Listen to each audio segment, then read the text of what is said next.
Hello, this is Michael Hexter, and welcome to Politics 2100 here on YouTube. So, this episode I'm calling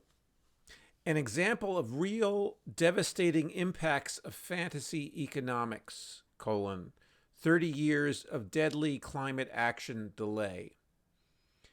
So, I'm imagining that some people reading the titles are actually listening to some of the previous videos on fantasy economics that I've done in the last few episodes, are rolling their eyes and thinking, oh my gosh, that sounds very abstract and that doesn't really affect me. And, or that's very general, a general concept, and it doesn't have any that I wasn't actually in those episodes talking so specifically about what fantasy economics does, other than talking about its being a distraction and a form of this squid ink that I've been talking about recently on this vlog. And so I wanted to sort of give an example, and it's a huge example for me in terms of my interest and my not only interest sounds too light, but my commitment, my ethical and personal commitment to climate action on reducing our emissions, reducing our warming emissions of our society, and creating better climate policy. And so that example is, as I mentioned in the title, the delay of climate action. So for the first 30 years of since 1992 of international consensus that something must be done about climate change, about the warming of the climate, global warming, that the dominant framework within which discussions of whether to do something and how to do it were basically discussed within the framework of what I'm calling fantasy economics and neoclassical fantasy economics, and that is the framework of carbon pricing, so or cap and trade or carbon taxation or cap and dividend, various other frameworks that that live and work within the fantasy economic framework that I'm discussing, or the dominant one being neoclassical economics. So basically, climate action until 2018, until the sort of the public introduction of a Green New Deal concept within the U.S. Congress, spearheaded by Alexandria Ocasio-Cortez and also the Sunrise Movement, climate action was considered to be largely a choice of whether one subscribed to the Kyoto Protocol or some other cap and trade scheme, and whether governments did that, and therefore the highest good and the most serious climate action proposals were always seen within the context of, did one, sell carbon credits? Did one tighten up carbon trading schemes? And there's a series of different mechanisms that are embedded within the international architecture framework for the Kyoto Protocol and the various carbon pricing scheme, or the cap and trade schemes within it. And so this has created enormous delay in actually cutting emissions. So, and this was something that was obvious to me since the 2000s, when I started to focus on climate policy and started my Green Thoughts blog. when I came up with the concept of the renewable electron economy, and also started discussing climate Keynesianism, which I see as basically the main sort of alternative to the carbon pricing framework. It doesn't have to be the only one, but it is the one in which I group also the Green New Deal a framework, also various climate mobilization frameworks that I have advocated for and done some very small little bits of organizing to try to get that put on the agenda in the United States and I would hope in other countries as well. But anyway,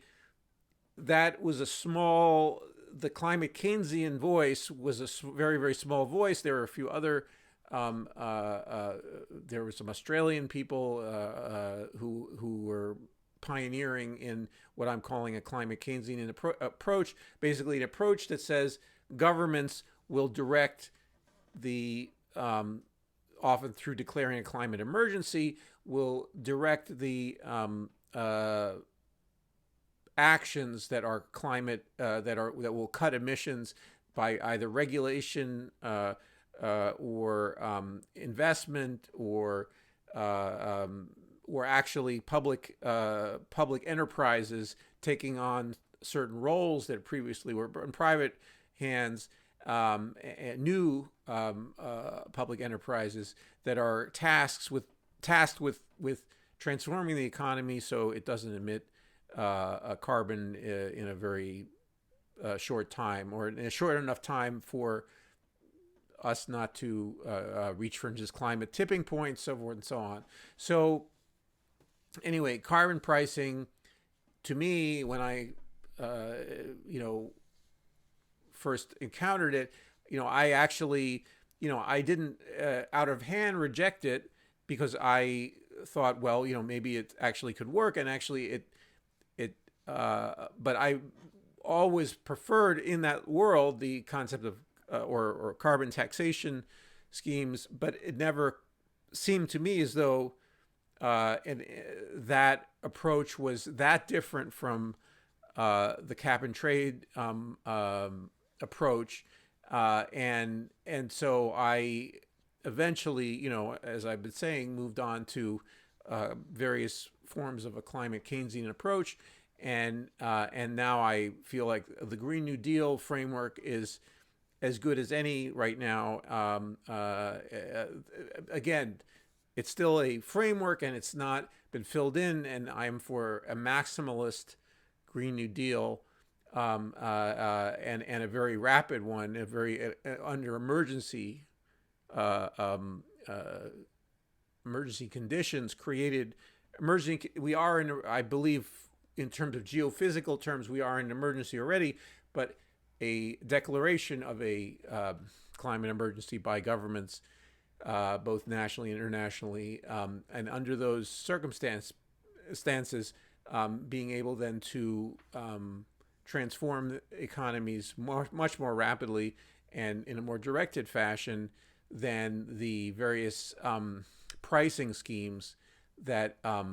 were in the carbon, in cap and trade and other carbon taxation, carbon pricing, you could say, framework. So anyway, this framework, so this is fantasy economics in the sense that the fantasy economics behind carbon pricing is as follows. So the idea is that actors in the private sector will respond to market signals to emit less carbon. In other words, it becomes more expensive to emit carbon, so they will invest or they will consume in ways that will reduce the associated carbon emissions. They will choose the lower carbon option, and eventually, in the case of a cap and trade system, that the carbon permits that generate the price, they will become more and more expensive. So sellers of goods and services will realize that they need to cut their own emissions in order not to buy these expensive permits to emit. So that this price signal filters down and shapes people's behavior, shapes the behavior of producers, and shapes the behavior of consumers, so that the winners in this carbon priced economy, this fairly priced carbon economy, will eventually be those concerns and those consumers that emit less and less carbon. So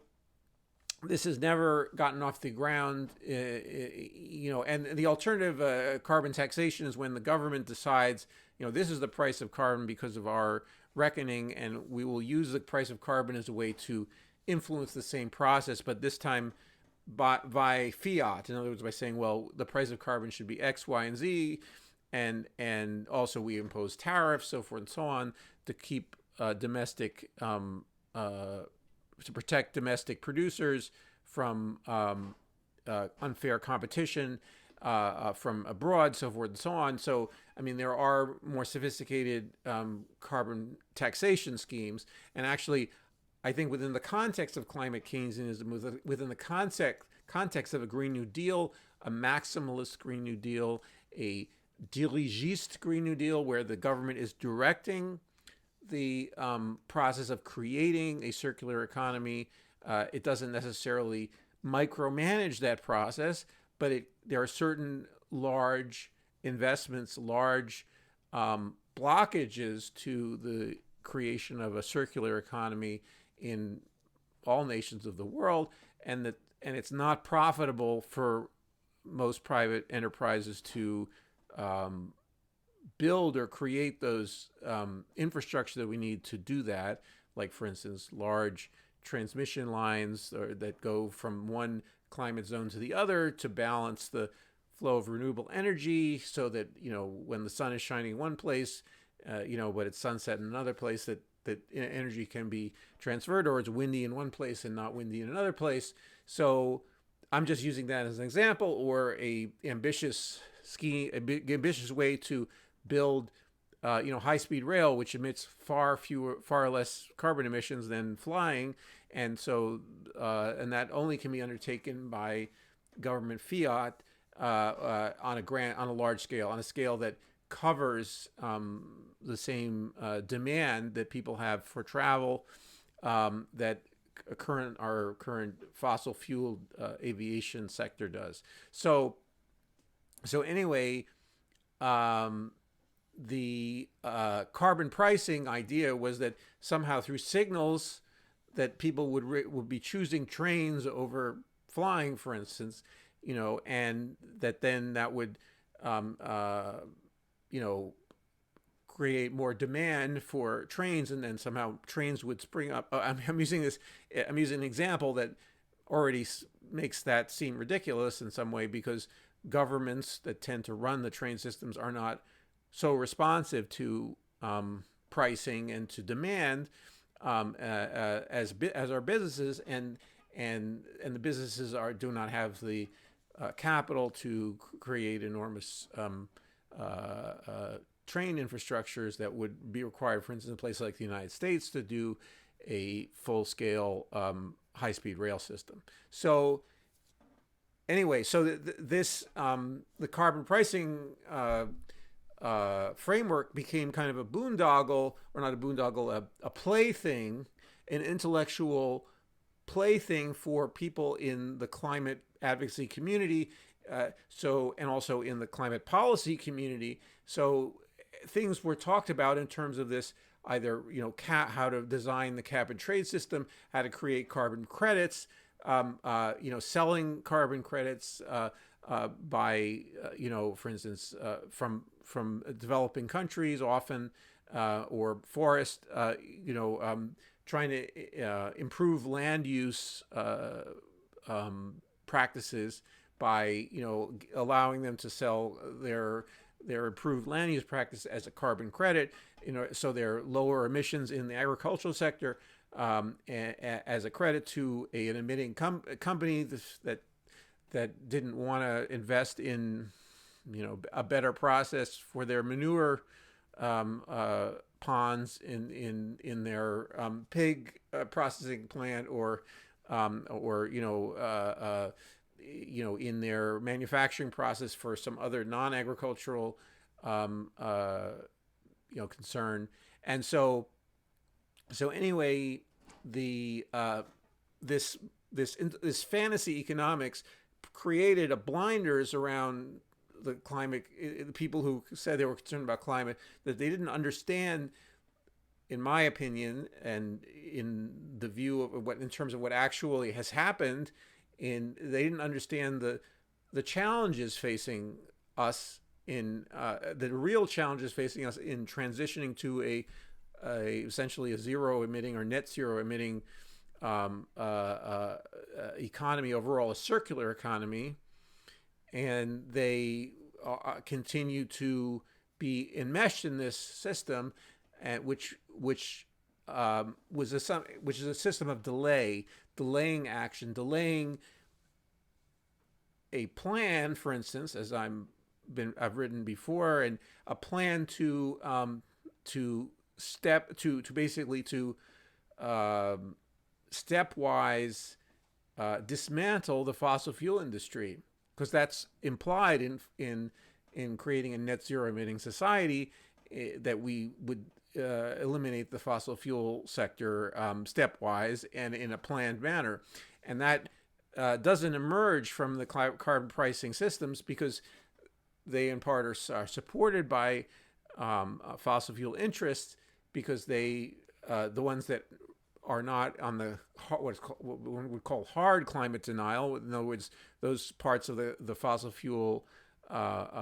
economy that realize that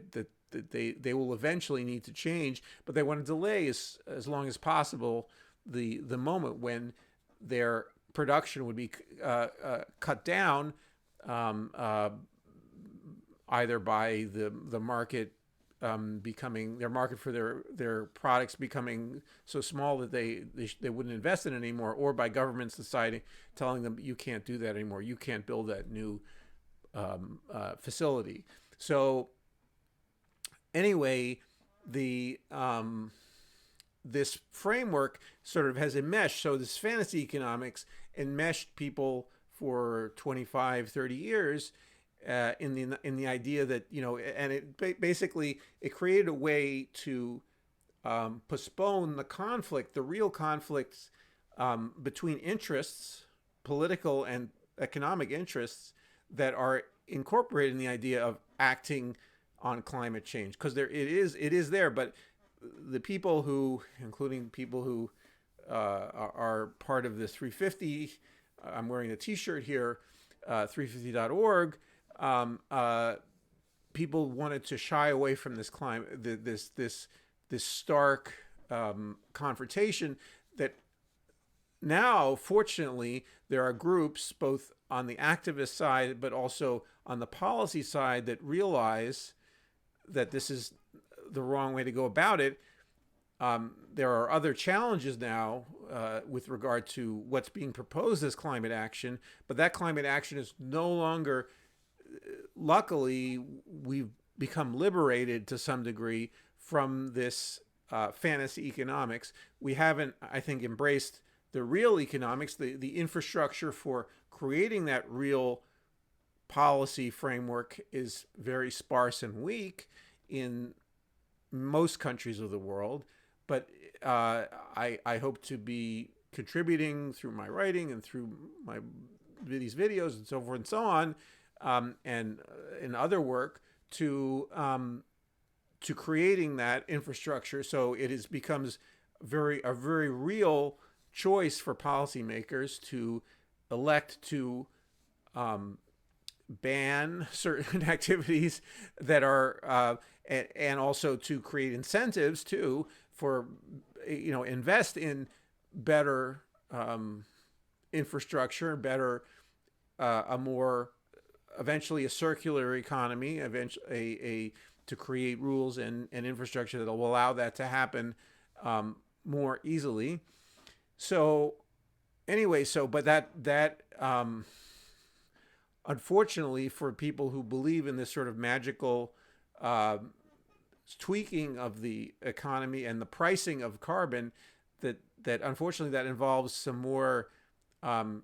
directive dirigiste actions by governments, and also a plan filled with uncertainties because technology changes and one can't know, whether there will in 5 or 10 years time to be an easier path to doing something. But right now we have to step quickly on those paths that we know we need to step on to cut our emissions, and that requires a political will and also a will to engage in conflicts with, among other interest groups, the fossil fuel giants, who, for instance, now the next COP, the next meeting, is going to be chaired by a fossil fuel executive from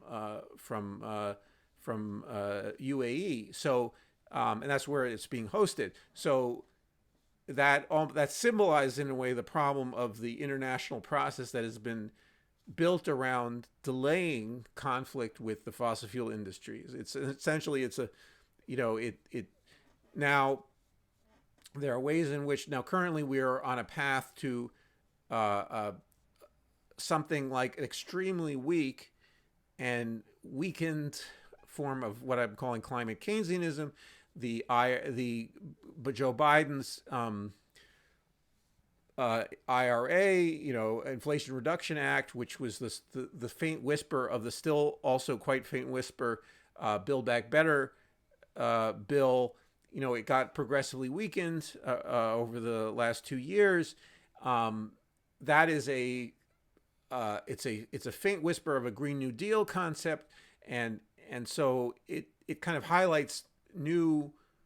issues that are, some of them related to fantasy economics, okay, and our embrace of it in other sectors of the economy in the general sense. But in the area of climate action, it appears as though there's been a general relinquishment of this idea of carbon pricing and as being the main engine of climate action. And some of that is not necessarily this intellectual enlightenment, the fact that people like me have preached to the powerful that they shouldn't attach all their hopes to this idea of carbon pricing, but also they see in things like the movement, like the Gilets jaunes in France, and so forth and so on, where Macron embraced a pricing scheme, a fuel pricing scheme that enraged people. That this idea of burdening people with a regressive tax, essentially, and that being considered to be, that's the ultimate in climate action, of just imposing, without a Green New Deal structure, imposing carbon pricing. That is,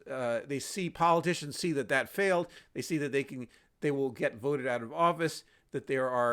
that makes them exceedingly unpopular. Okay, and so they're certainly embracing a non-carbon pricing based climate policy. Okay, but it is not the robust embrace of the dirigiste, maximalist Green New Deal that I think is really the only way at this point in time for us to, and that requires a will, that requires an ethical commitment by leaders and a will to engage in political conflict and in disappointing and hurting the economic interests of some very powerful players in the economy, while at the same time protecting ordinary people from the financial damages that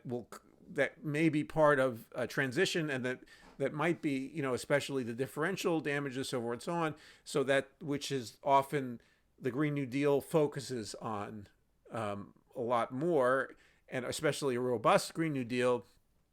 It's not only, it needs to also be still the driving force of that needs to be a recognition of cutting emissions as being the gold standard, or I hate to use that word, but anyway, the standard. Let's not use the word gold, but the standard of the success of a climate policy, obviously. So, along with distributional justice and protection of people, because that's the part of the engaging. The whole point of engaging the climate policy is protection of people, and government stepping up in its role to protect people.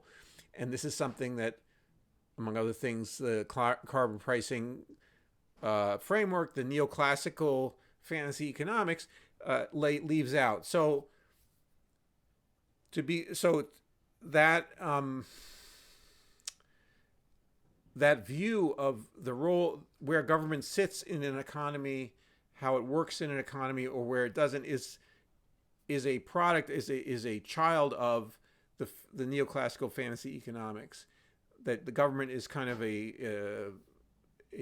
ethereal ghost, so to speak, if anything, within the economy, or an unwanted guest within the economy that needs to be constantly hiding its own role, rather than saying, here we are, we're here to help you, we need to serve you, we need to serve the interests of ordinary people, the people who elect us. We need to be representative of their interests, and also to protect the long-term interest of the society overall. And so to always be apologizing for and always acting indirectly on the economy, rather than doing some direct and some indirect ways of influencing people's carbon emitting actions and behaviors and so forth and so on, that stance is something that needs to be embraced more, and it requires more of a commitment than our current government in the United States has, and almost all governments in the world have. And it's something that needs to be cultivated by the leaders, the future leaders of our society, in order for us to do the tasks, the very difficult tasks that face us. So anyway, so this episode was an attempt to show that there was there were and are real intellectual blinders that people had about seeing concretely what government does now, and what it is doing now, what also the society is doing now, the reality of the society, the real physical infrastructure, real physical behaviors, plus real government doing real things in a real economy. That was all blinded out in this very complex intellectual